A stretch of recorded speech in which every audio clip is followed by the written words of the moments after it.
sitplek te neem vanoggend. Ek wil vir julle 'n storie vertel oor my skoonma. Hier links. Sy het altyd hierdie storie vertel voor sy ouma geword het en ek wil hoor eintlik vir al die oumas wat hierso is vanoggend of dit 'n realiteit is of dit waar is. Mense het altyd vir haar gesê wag tot jy ouma is. Jy weet, dan gaan jy goed beleef wat jy nog nooit beleef het nie. Jy weet, jou hele lewe gaan verander. En sy het altyd net eintlik gedink en gelag, maar hoorie, sekerlik gaan dit nou nie soveel kan verander in my lewe nie. Jy weet, dit gaan nie so 'n groot verskil maak nie. Dit is nie asof sy die eerste keer 'n ma word nie. Sy het al kinders groot gemaak. So daar gaan nie eintlik so 'n groot verskil wees nie. En mense het altyd net vir gesê, wag, jy sal sien. En toe kom die dag. Toe gebeur die oomblik wat Gideon gebore word, ons oudste seentjie. Hy word gebore en my skoonma hou hom vir die eerste keer vas. En in daai oomblik verander iets. Dis moeilik om te beskryf wat in daai oomblik eintlik verander het, maar daar is iets wat gebeur het in daai oomblik. En dit is nie omdat iemand vir haar iets nuuts vertel het nie. Dis nie asof iemand vir haar iets nuuts geleer het nie. Dis asof alles wat sy gehoor het, ewe skielik werklikheid begin word het. Daai identiteit van ouma is nie net iets wat sy verstaan het nie, dit is iets wat sy begin leef het. Ek spot altyd so en sê, as mense 'n ontmoeting kan hê met die Here, en daai verandering in hulle lewe kan so sigbaar wees soos 'n ma wat 'n ouma word, dan gaan die wêreld 'n beter plek wees. Oumas, kan julle saamstem? Daar sê, ons het confirmation. Jy weet, daar's iets wat net gebeur. Dis soos 'n man wat ewesklik 'n pa word. Ewesklik het hy net 'n dad bod. Dit is net iets wat verander en dit gebeur net. Moenie stry teen dit nie. Maar ek dink baie keer, as mens dink aan hierdie storie, dan is dit baie keer in ons geloof ook so. Jy kan ongelooflik baie keer iets hoor. Ons kan vir jou oor en oor en oor dieselfde ding vertel. En jy kan selfs op 'n plek kom waar jy klomp goed glo, maar dit beteken nie noodwendig dit het deel geword van hoe jy leef nie. Dit impliseer glad nie dit word deel van hoe jy leef nie. Dit is presies waar ons vanoggend wil kom stil staan, want daar is 'n verskil om iets te hoor en dit wat jy hoor eintlik te begin leef. Daar's 'n verskil tussen dit wat ek en jy verstaan en dit wat mense konstant vir jou sê om dit deel te maak van wie jy is, dat dit my in jou lewe vorm, dat dit my in jou lewe beweeg in 'n spesifieke rigting in. Ons is besig met hierdie reeks van Compelled by Compassion. Ons het laasweek begin en ons het gesels oor hierdie 3 bewegings waardeur ons gaan. Ons encounter compassion, ons embrace compassion en dan engage ons met compassion. So 'n bietjie konteks as jy laasweek gemis het, ons het stil gestaan by Lukas 15, die storie van die pa en die verlore seun en die ouer broer, maar as ons eerlik is eintlik die pa en die 2 verlore seuns, né?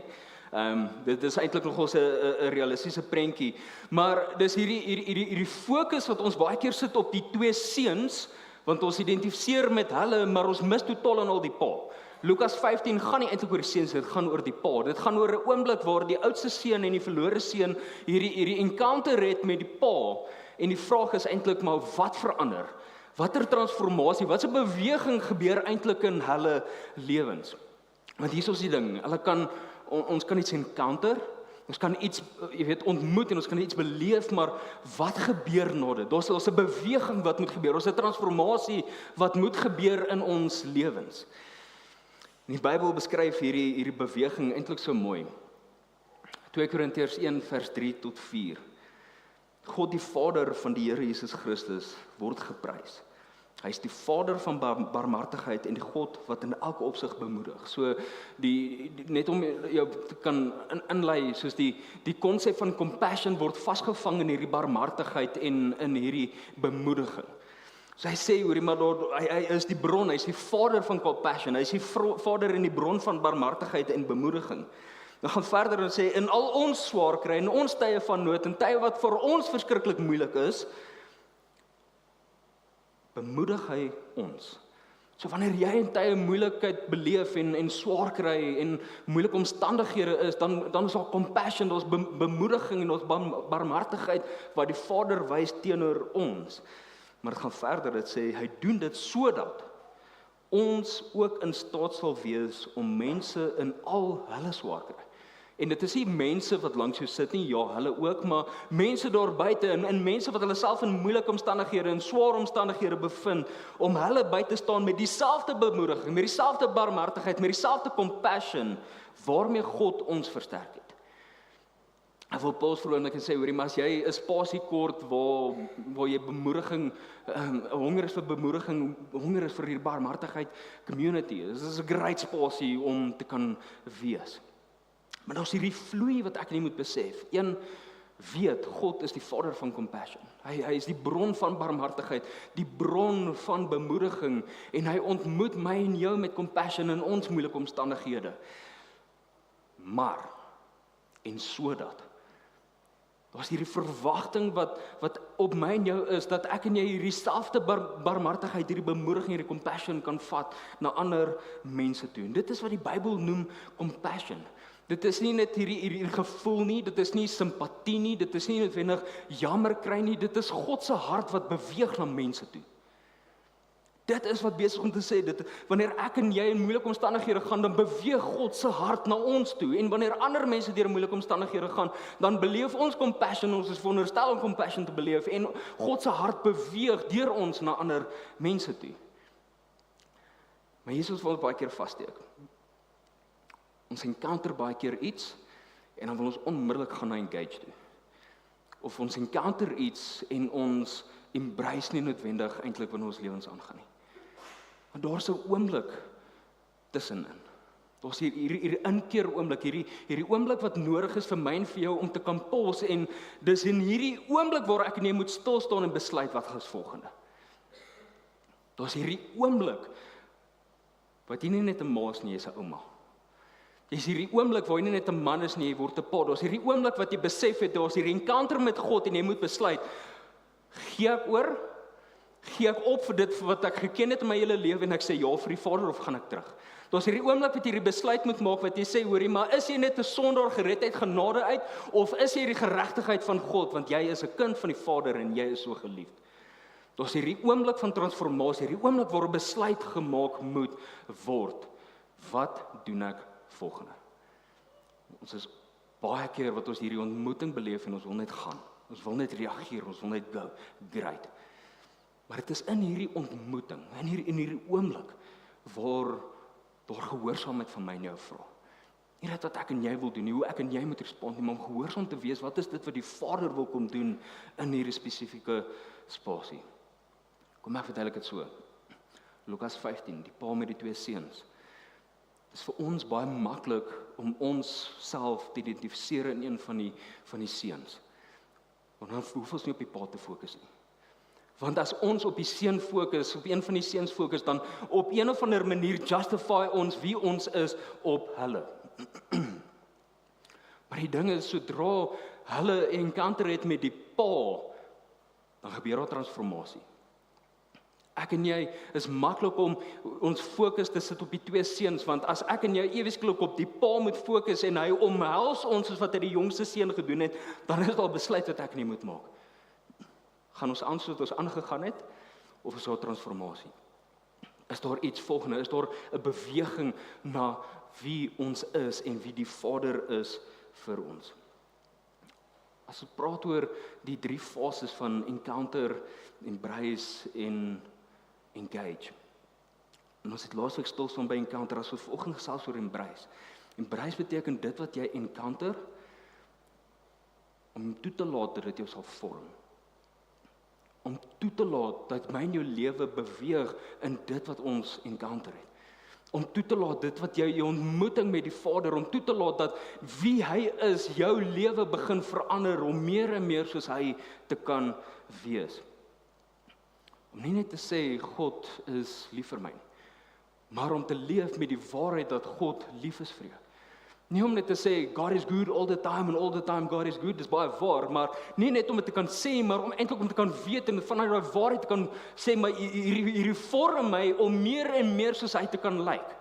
Dat ek meer en meer soos hy kan kyk, dat ek meer en meer soos hy kan voel, dat ek meer en meer soos hy kan reageer in mense en omstandighede rondom my. Dis maklik om iets te hoor. Dis maklik om iets oor en oor te hoor. Dis maklik om iets te glo. Maar is dit deel van wie jy is? Jy is 'n Christen. Great. Leef ons so? Ons praat nou die dag, Kobus help my reg, die 2011 sensus, nê? 87%? 86% van mense wat sê, ons is Christene. En dan stap mense al buite en sê, ja, maar hulle sê dit dalk, maar mense sien dit nie noodwendig nie. En as jy vraag, maar dit wat jy glo, dit wat jy hoor, dit wat jy sê is jou fondasie, is dit 'n werklikheid? Is dit iets waar volgens jy leef en waaruit jy leef? En laat jy toe dat die Vader beweeg deur jou na mense rondom ons. Kolossense 3 vers 12 staan daar, julle is die mense wat God uitgekies het, wat hy geheilig het en wat hy lief het. Daarom moet julle die volgende soos klere aantrek, liefdevolle deernis, net so by the way, deernis is die Afrikaanse woord vir compassion. So julle moet die volgende aantrek, liefdevolle compassion, vriendelikheid, nederigheid, sagmoedigheid en geduld. Baie keer lees ons mense Kolossense 3 vers 12 en ons dink, daai het ek nie, daai het ek nie, daai het ek nie, daai het ek nie, daai moet ek kry. Jy weet, onmiddellik fokus op ons dit wat ons moet aantrek, maar wat ons baie keer mis is hoe Paulus begin in Kolossense. Hy sê nie, hy begin nie deur dit wat jy moet doen nie, hy begin met wie jy is. Hy sê nie, jy moet meer vriendelik wees sodat jy gekies kan wees nie. Hy sê, jy is gekies daarom, wees vriendelik. Hy sê nie, wees meer liefdevolle compassion en dan sal jy heilig wees nie. Hy sê, jy is heilig, daarom trek aan compassion. Met ander woorde, compassion is deel van wie ek en jy is. Dis deel van ons identiteit. Ons het laasweek so gesels. Compassion is nie 'n persoonlikheidstipe nie. Dis nie bedoel vir mense wat beradering is nie, dis nie bedoel vir sagte mense nie, dis nie bedoel vir mense wat emosioneel ingestel is of kapasiteit het vir so goed nie. Compassion is deel van wie jy is, want dit is God se natuur en God is lewendig in jou. Amen. Compassion is deel van ons identiteit, want sodra compassion hanteer word as 'n gedrag, dan kom ons op 'n plek waar ons eintlik net compassion kies wanneer dit ons pas. Ons kies compassion wanneer dit veilig is en hier is die erge realiteit. Ons kies compassion wanneer ons dink dit word verdien of nie. Maar wanneer compassion identiteit word, deel word van wie ek en jy is, dan gebeur daar iets anders. Daar's hierdie vorming wat gebeur binne my en jou lewe. En dit is die ding, dis nie net vorming iets wat ek en jy hoor nie, dis iets wat ek en jy toelaat, dat dit my en jou beweeg, dat daar 'n verandering in ons lewens gebeur. Dit verander hoe ek en jy mense sien. Dit verander hoe ek en jy voel teenoor mense, en dit verander hoe ek en jy reageer teenoor mense, selfs wanneer dit jou iets kos. Dit is my so mooi, Kobus, dit wat hy gedeel het, die beleef vir die Heilige Gees, dit kos ons iets. Om gehoorsaam te wees teenoor die Vader gaan die meeste van die tyd my en jou iets kos. Die vraag is die koste groter as die gehoorsaamheid? Is die koste van compassion groter as ek het nie nou krag vir hierdie nie? Is die koste van compassion groter as ek dink nie hierdie persoon verdien dit nie? Is die koste van compassion groter as die omstandighede waardeur jy nou gaan?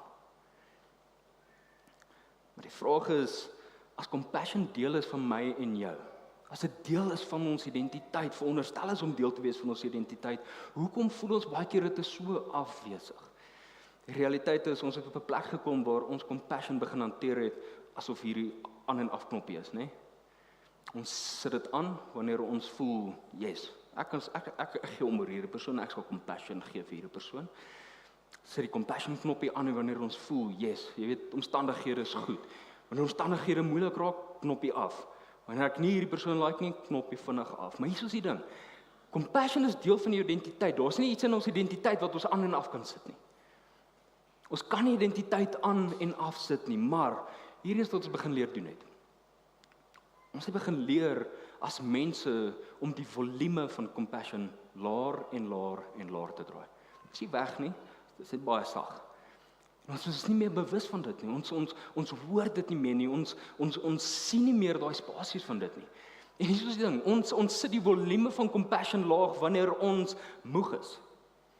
Ons sit die volume van compassion laer wanneer ons oorweldig voel, wanneer ons, jy weet, al voorheen seer gekry het in sekere omstandighede, en ons sit dit baie keer sagter wanneer ons nie noodwendig weet wat om te sê vir mense nie.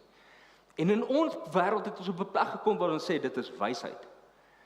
Dis wysheid, dit is, jy weet, dit is sekuriteit aan die einde van die dag, dit is gesonde boundaries en dis gesonde gewoontes.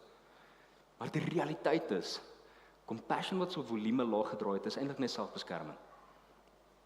Onthou jy die gesprek laasweek van die pyp en die emmer? Die emmer is gemaak om alles vas te hou. En dit is eintlik partykeer met die beste intensies probeer ons onsself beskerm en ook die mense rondom ons beskerm, maar daai water raak vuil, dit stagneer, dit bring eintlik nie lewe aan die mense in die emmer of die omgewing rondom die emmer nie. Ek en jy is geroep om 'n pyp te wees. Pyp vang ook water op, maar dit hou konstant vloei. Dit is konstant beweging wat moet gebeur, en dit is wat compassion moet gewees. Dit is nie die emmer nie, dit moet vloei. Dit bring lewe aan mense rondom ons. Partykeer voel ons nie, maar ons gaan ons dan net leeg vloei. Ek en jy is geroep om dit vol te maak en onsself konstant hierso vas te hou nie. Die Here sal daarvoor sorg. Moenie jy bekommerd wees daaroor nie. Dis nie my en jou verantwoordelikheid om die hele tyd alles vas te kom hou nie.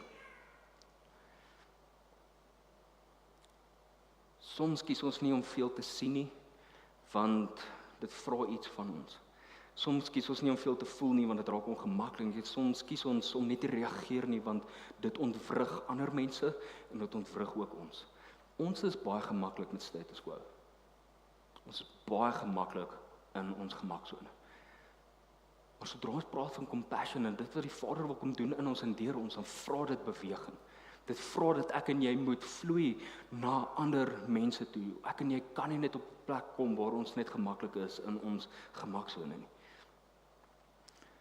Stadig maar seker kom ons op 'n plek waar ons omstandighede begin sien soos wat ons dit verkies. Eerder is dit wat die Vader wil sien. Eerder is dit wat die Vader wil kom doen, raak ons so fixated op dit wat ons wil sien. Maar kom ek verduidelik dit so in Lukas 15 vers 11 tot 30.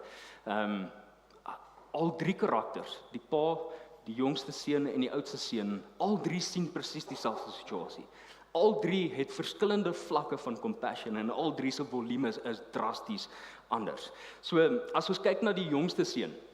Die jongste seun, net 'n bietjie konteks as jy lanklaas die storie gehoor het, hy het sy erfporsie by sy pa gevat en hy het gesê dankie totsiens, hy het na 'n ver land toe getrek en hy het, jy weet, rof gegaan. Hy het mal gegaan met alles wat hy gekry het in 'n ver land en hy het dit alles daar uitspandeer en uitgemors tot op hierdie inkeer oomblik besef, hoorie maar, ek moet teruggaan. Jy weet, ek moet teruggaan na my pa toe en hy berei hierdie speech voor. Hy berei hierdie speech voor want hy probeer justify tot 'n mate. Hy berei hierdie speech voor want hy verwag verwerping eintlik van sy pa. Hy berei hierdie speech voor en sê, ja, jy weet, as hy sodra hy sy pa sien, gaan hy vir hom sê ek het teen God gesondig en ek het teen my pa gesondig. Ek verdien nie om jou seun genoem te word nie. Hanteer my soos een van jou werkers. Dit is hierdie speech wat hy voorberei waarmee hy na sy pa toe gaan. Hy verwag hierdie verwerping van sy pa, sy compassion is onmiddellik laag. Hy verwag nie daar's iets wat hom gaan kom bemoedig in sy nood en sy swaar kry nie. Hy encounter compassion soos wat sy pa hom omhels, maar daar's nie hierdie embrace oomblik nie, want daai speech is nog steeds in sy hart. Sy volume is laag. En dan kry ons die oudste seun. Die oudste seun sien ook presies dieselfde situasie. Hy hoor wat gebeur en hy reageer. Hy sê net sy pa, hoorie maar, hoe kan pa dit doen? Vir alles wat ek kom doen het vir pa, kry ek absoluut niks. En hier kom hy terug, hierdie seun van pa, nie eens my broer nie, hierdie seun van pa, en hierdie is alles wat hy doen, en pa reageer so. Hy kies doelbewus om nie soms sy pa te voel nie. Hy hou sy volume van compassion baie laag, want dit dreig sy sense of fairness, nee? Dit wat hy voel is regverdig, voel bedreig en daarom draai hy sy compassion baie laag. Hy kies om nie te voel nie. Maar dan sien ons die Vader. Onthou, die fokus van die storie is nie op die twee seuns nie, die fokus is op die pa. Ek en jy is geroep om soos die pa te wees, nie soos een van die seuns te wees nie. Dan sien ons hierdie prentjie van die Vader En dis hierdie absolute mooi prentjie van hoe compassion eintlik moet lyk in ons lewens. En hoe compassion my en jou lewe vorm sodat ek en jy kan beweeg, sodat ek en jy dit kan leef. Onthou het in die begin gesê dis maklik om iets te hoor, maar nie toe te laat dat dit vorm deur wie ons is nie. Maar compassion is konstant besig om my en jou te vorm. Dit vorm my en jou op 3 maniere. Dit vorm hoe ek en jy sien, dit vorm hoe ek en jy voel en dit vorm hoe ek en jy reageer. Kom ek verduidelik dit so in die prentjie van die oudste pa of van die pa. Hy is die oudste. Compassion vorm hoe jy sien. Lukas 15:20 spesifiek as mens net daai skrifvers bietjie opbreek in 3 gedeeltes. Dit begin deur sê hy en toe hy nog ver was, bedoelende toe die jongste seun nog ver was, het sy pa hom gesien aankom. En as jy storie ken en jy weet wat is volgende, wil ek 'n oomblik hierso pause en jou net herinner, sy pa het hom gesien en gereageer. Maar hy het sy seun gesien. Hy het nie mislukking gesien nie. Hy het nie gesien hoe hierdie storie eintlik verkeerd uitgedraai het nie. Hy het nie hierdie op die plek gekom waar hy hierdie gedrag sien nie. Hy het sy seun gesien. Dis al waarop hy gefokus het, sy seun. En dis die eerste vorming van compassion. Dit vorm hoe ek en jy sien. Ek en jy sien mense anders. Ons sien nie mense vir dit wat hulle gedoen het of dit wat mense doen nie. Ons sien mense vir wie hulle is. Want ons kom op 'n plek van dis hoe die Vader ons sien. Dan kan ons nie anders as om mense ook te sien as wie hulle is, as kinders van die Vader nie. Tweede gedeelte, die vers gaan aan. Die pa het hom innig jammer gekry. Dit wat hy sien, hy het hom innig jammer gekry. Engels sê dit so mooi. He was moved with compassion.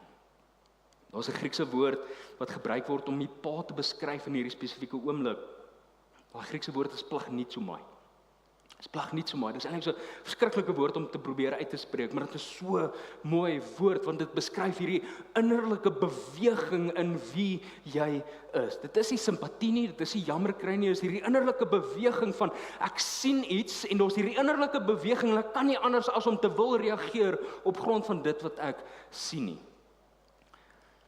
Dit is die tweede vorming van compassion. Dit vorm hoe ek en jy voel. Daar's iets binne ons wat besig is om te beweeg en ek en jy wil reageer op dit. Compassion vorm hoe ek en jy voel. En daar gebeur iets baie belangrik. Hy het na sy seun toe gehardloop, frowned upon daai tyd in die kultuur. Hy het na sy seun toe gehardloop, hom omhels en hom gesoen. Daai omhels is hierdie encounter oomblik, hierdie embrace oomblik en daar moet besluit word wat gebeur nou volgende. En dit is die derde vorming van compassion. Dit vorm hoe ek en jy reageer. Die pa staan nie stil nie, die pa beweeg. Daar's hierdie splag nie so maar hier iets wat binne hom beweeg dat hy nie anders kan as om te reageer nie. En dis compassion op volle volume. Dit is hoe compassion veronderstel is vir my en jou om te lyk, om mense te kan sien vir wie hulle is en nie dit wat hulle doen nie, om hierdie belewenis te kry van dit wat die Here wil kom doen in daai persoon se lewe, daai splag nie so maar te kan beleef en nie anders as om te kan hardloop en te kan reageer en om te kan compassion wys in hulle tye van nood nie. Dit is hoe dit veronderstel is om te lyk. Ek en jy is geroep om soos Jesus te kan wees. Onthou, ek en jy is geroep om soos die pa te wees, nie geroep om soos die 2 seuns te wees nie. Ek en jy is geroep om meer en meer soos Jesus te kan lyk. En hier is die mooi prentjie, as mens kyk na Jesus, is die patroon van compassion presies dieselfde. Hy sien, hy voel en hy reageer. Matteus 14:14 sê, toe Jesus uit die skei klim, sien hy dat daar reeds 'n massa mense bymekaar was.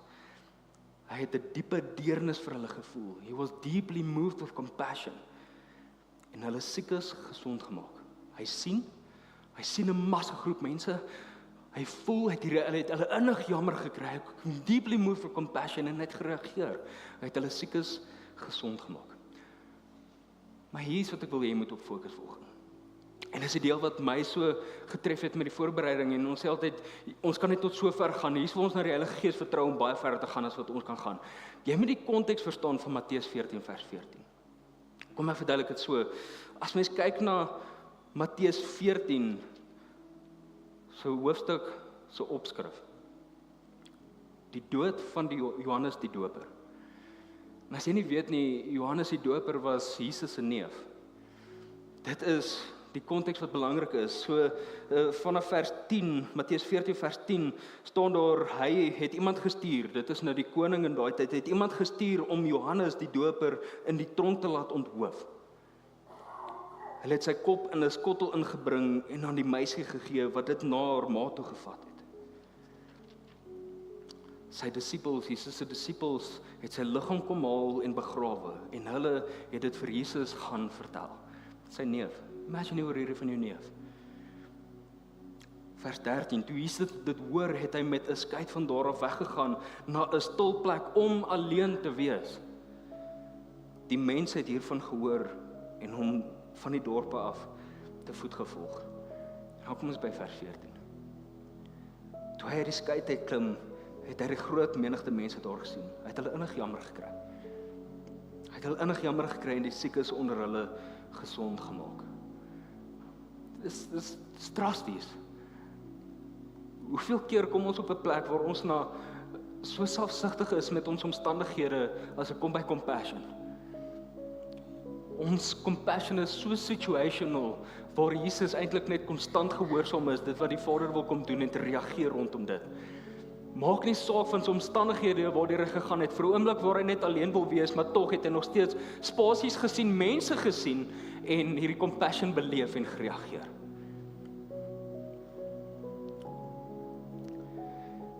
Die Griekse woord splagnitzomai word ook gebruik om Jesus te beskryf in 'n spesifieke oomblik. Maar dit is nooit gebruik vir die Fariseërs nie. Die Fariseërs het presies dieselfde mense gesien as Jesus. Hulle het presies die nood gesien wat Jesus raak gesien het. Hulle het net nooit gereageer soos wat Jesus gereageer het nie. Want as compassion so volume laag gedraai word, wanneer ons moeg is, wanneer omstandighede moeilik raak, dan verander dit hoe ons mense sien. Ons sien probleme waar ons eerder mense moet sien. Ons oordeel waar Jesus eintlik nader sou kom. Ek wil terugvat na 2 Korintiërs 1 vers 3 tot 4 en dis waar ek regtig die Heilige Gees vertrou vanoggend dat daar iets van jouself sal surrender vanoggend, waar ons so gemaklik op 'n plek bly. God die Vader van die Here Jesus Christus word geprys. Hy is die Vader van barmhartigheid en die God wat in elke opsig bemoedig. In al ons swaar kry bemoedig hy ons. Ek wil vanoggend sterk kommunikeer en sê, hoorie, maar as jy volgende hier op 'n plek is waar jy bemoediging nodig het, waar jy barmhartigheid, waar jy compassion nodig het, asseblief kom na die tyd na ons toe. Mag ons jou bedien met compassion in jou tyd van nood. Maar dit gaan verder. Hy doen dit sodat ons ook in staat sal wees om mense in al hulle swaar kry by te staan met dieselfde bemoediging waarmee God ons versterk het. Ons het kort rukkie terug as span baie diep ingeklim in 2 Korintiërs 1 en ek wil jou uitnooi, mag hierdie honger maak om verder te gaan lees in 2 Korintiërs 1. Maar dit wys vir my en vir jou dat waar trek ons die lyn van wanneer ons bemoediging beleef, is ons op 'n plek waar ons eers okay wil voel in wie ons is, dan sal ons mense help. Baie keer voel ons wil eers goed uitfigure, ons wil eers perfek wees in die omstandighede, dan sal ons. Dis altyd situational. Maar Jesus maak nie saak van sy omstandighede waardeur hy gegaan het nie, hy het konstant gereageer, hy het gesien, hy het gevoel, en hy het gebeweeg. Ons het so sterk beleef, ons kom op 'n plek waar daar soveel goed in ons lewe is wat konstant moet doodgaan, sodat hy kan meer wees. Vanoggend voor die diens bid ons almal saam en ons het net so die gebedsspan het ook so beleef, sê jy hoef nie perfek wees voordat hy iets kan kom doen deur jou nie. Jy hoef nie dit eers uit te figure sodat jy kan nie, want jy gaan nooit. Ek's jammer, jy gaan nooit dit self uitfigure nie, want dit is wat hy wil kom doen deur dit. Imagine die krag van die getuienis as ek en jy in moeilike omstandighede gaan, ten spyte van dit gebruik ons die getuienis hoe hy my en jou ontmoet en ons gaan bedien ander mense. Want as ons net gaan wag tot ons omstandighede reg is voor, gaan dit nooit gebeur nie. Dit is om te sê, as ek genoeg geld het, dan sal ek, jy gaan nooit daar uitkom nie. Mag jou compassion nie situational wees nie, mag dit nie afhang van omstandighede voor ek en jy net kan begin reageer op dit wat hy wil kom doen nie. Mag ons nie hierdie emmer wees met dit nie, mag ons hierdie pyp wees wat vloei, wat healing bring in mense se lewens. Ek vra in jou oë toe maar vir 'n oomblik. Hier is 'n oomblik wat ek nie kan doen nie, dit is 'n oomblik wat net die Heilige Gees kan kom doen. Waar is daar areas in jou lewe waar jy weet, jy is oortuig, jy is baie seker, jy hoef nie vir jouself te jok nie, wat jy weet, jy het die volume van compassion baie laag begin draai. En jy weet, jy moet weer begin harder draai.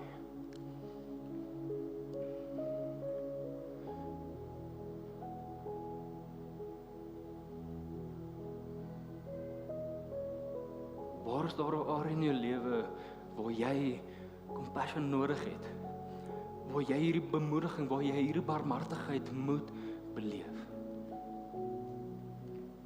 Ek vertrou regtig dat jy vanoggend sal reageer, dat ons jou kan bedien na die diens met compassion.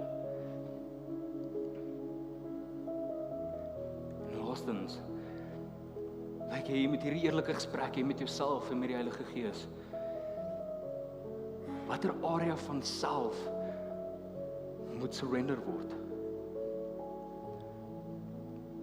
Watter area van jouself moet jy laat gaan sodat hy kan meer word? Waar ek en jy nie kan vashou nie sodat hy kan beweeg in jou en deur jou.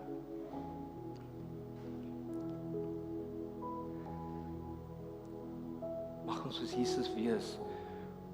Ons sien wie voor ons is. Ons plag net so maar beleef en nie anders kan as om te reageer.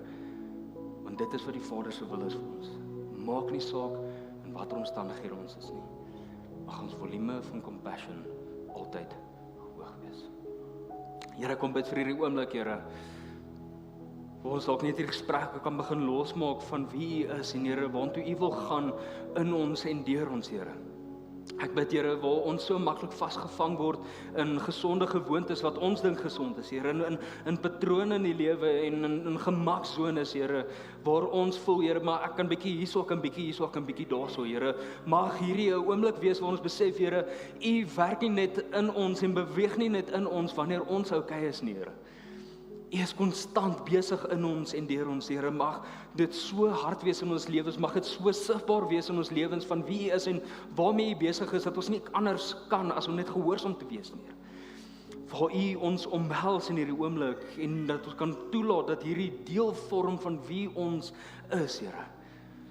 Om nie net te ontvang as ek kom by compassion, Here, maar ook dit te kan uitleef in mense se lewens rondom ons, Here.